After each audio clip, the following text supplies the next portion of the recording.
When they hear this, they're going to ask for you to put on a party and play the music.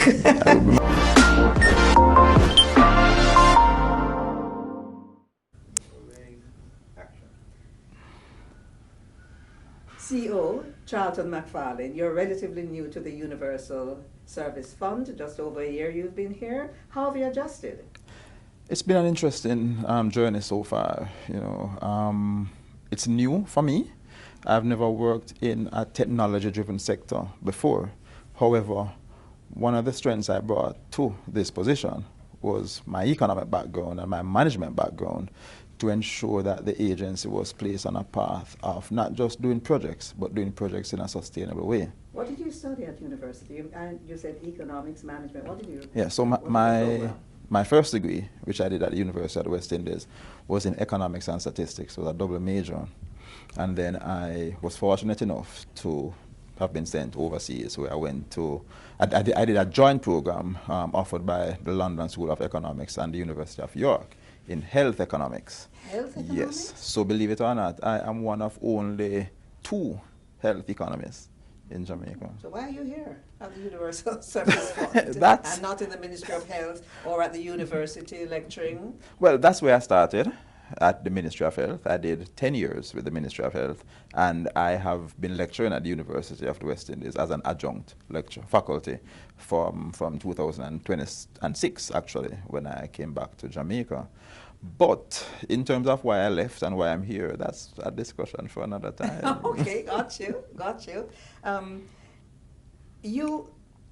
You had another position at the Registrar General's Department, and my recollection is seeing a group of the staff outside not wanting you to go. What is it that you bring to management that makes your staff feel so comfortable with you?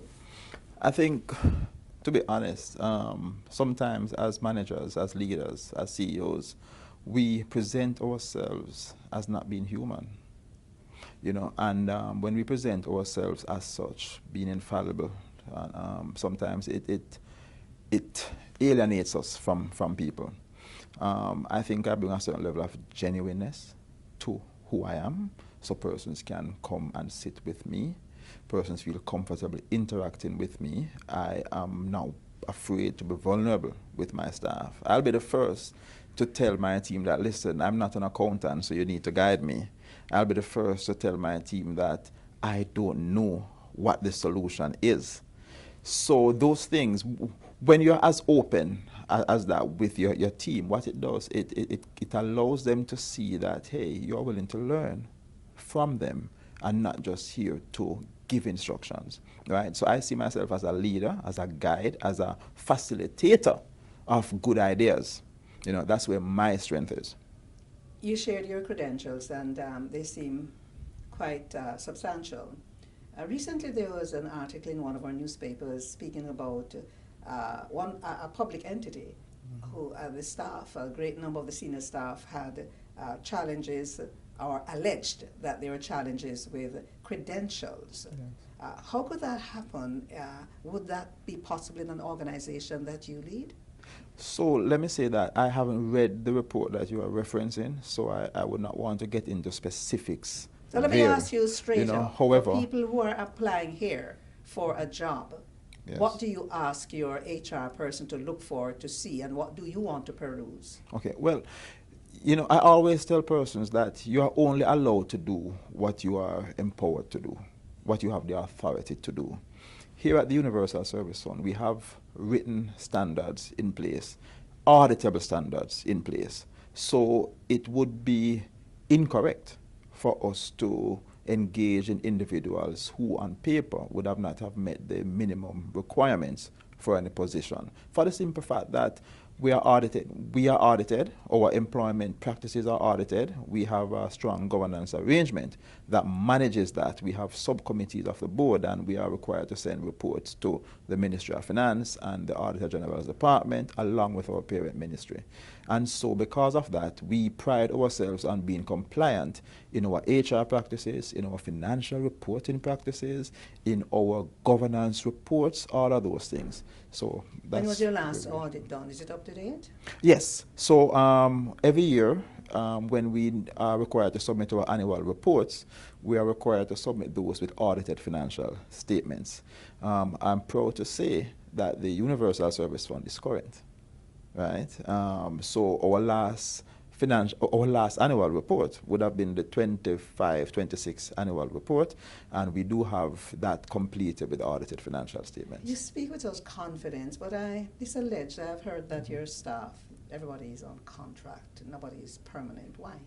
Okay, so I am not in a position to tell you why.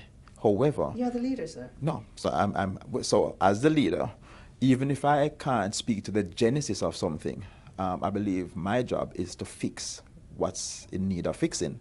So having been in the position since January of 2025, we had a little bit of setback in terms of the speed with which we were able to move towards regularizing our staff. So, however, it was one of my immediate big ticket items. The setback was because I lost a senior member of my HR team, right? And we were, we just recently engaged a new HR manager. And can you guess what the number one job, the number one task on her list of requirement is? To regularize the staff. So when I got in, I realized that it was not a tenable situation. Really, it isn't. When can we anticipate that this will be done, complete? Well, I'm pleased to say that we would have done all the internal work and would have submitted that with the endorsement of the parent ministry to the Public Management Division of the Ministry of Finance. So we are awaiting feedback there. Let's go to Melissa. Sure. Because you came in January. Yes. Melissa visited in October 28th to be. Yes. What was the first reaction you had when you realized the extent of the damage? Can I tell you, it seems like disasters follow me around. When I started at RGD in February 2020, COVID came in March 2020. So at least I had more than 1 month to prepare for Melissa. But Melissa was tough. Melissa was absolutely tough. But it taught us a lot of things. It taught us a lot of things about how we went about setting up our infrastructure. It taught us a lot of things about what we were relying on for uptime with our internet services. It taught us a lot of things about how we were maintaining our facility. It taught us a lot of things about the technical specifications and requirements of what we need versus what we have. So Melissa came and it destroyed upwards of 90% of our Wi-Fi sites. And just for context, we have about 415 sites, right? So in a real way, our infrastructure was wiped out. And this is infrastructure that we were building from 2020. So it's really 5-6 years worth of work that Melissa would have wiped out in 24 hours. Nonetheless, we had to pivot immediately. And the day after Melissa, we checked our network monitor to see what was up and what was not, and we realized the extent of the damage. Armed with the knowledge, though, that the badly hit parishes were those in Western Jamaica, what we did was to immediately begin to plan and to strategize how can we restore connectivity to those communities. However, our connectivity pre-Melissa depended on two key things. One, it depended on the terrestrial fiber, i.e. the cables that Mr. Robinson would have spoken about earlier, that we used to run on utility poles above the ground. Those were destroyed, as you can imagine. Those were flattened. In addition to that, we needed power. We needed electricity. And as you can also appreciate, that would have gone. So we had to pivot. We had to pivot, and we had to pivot to still offer a complete solution. So what we did immediately was we began to look into the use of satellite-powered internet services.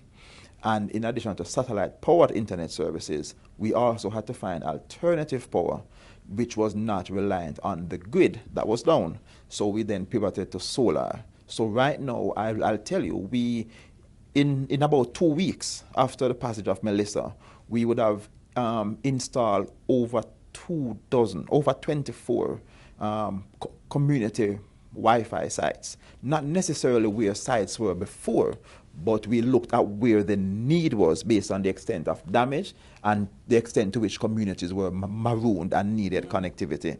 So we looked at that, and so our technology going forward, having had a proof of concept from the first 24 that we installed rather, we were able to move forward. How much does it cost to put a site up for a community? Well, that's also a good thing that Melissa taught us, because I'll tell you that the average cost for one site pre-Melissa with the technology that we employed at that time was about $2.3 million. The new approach, the revised and refined Satellite methodology, and precisely, the satellite and solar technology, what we have seen is that would have reduced the cost for setup by over 50%. Yes. Oh, okay. So there are some benefits there. There are some benefits. How is the USF funded? So the USF is funded through a levy on calls coming into Jamaica from overseas. Right, the levy is 3 cents per every minute, right, of talk time and stuff. And the good thing about that levy is that levy is remitted directly to the fund. It does not go through a third party. No, it doesn't go to central government. So it comes to us directly. But aren't you, based on what's happening with technology and the messaging platforms like WhatsApp and Telegram, many of those calls that would have been coming in and landing in Jamaica, you're not getting those anymore. How is it affecting how much money then you are able to get to run the fund or keep it afloat? So it is a challenge. It is a significant challenge, because I'll tell you that our revenue would have declined by over 50% over the last 6 years. Over 50%. So how does government top it up? So what we have been relying on for the past 2 financial years, was direct support from the consolidated fund. And we are relying on that. However, we don't intend... But are you getting it? Yes. We have been getting enough. Is it affecting how much work you can manage? do?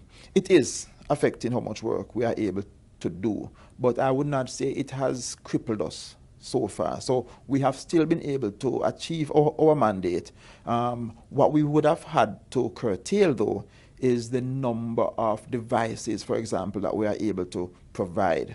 We would have had to curtail the number of events that we would have been able to sponsor, because the Universal Service Fund, by its very name, is a fund, right? So we do provide financial assistance to other GOJ entities, such as the libraries, the post offices, in case they need to refresh their own technology.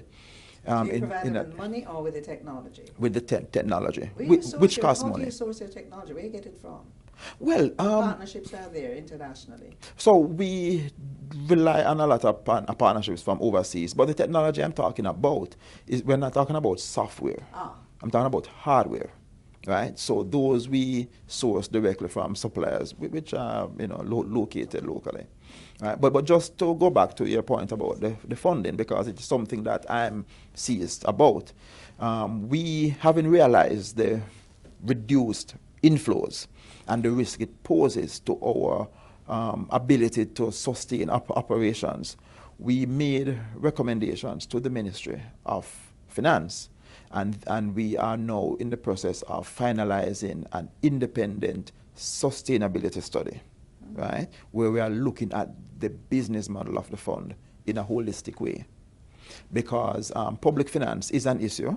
We know persons don't necessarily want to hear that they will be taxed or they will pay new taxes. And so we are looking at various options, not just tax-based options, but transfer options, for example, without getting too technical, right? And we are looking at those options, and we expect to have that final report tabled for Cabinet's approval in another month or so.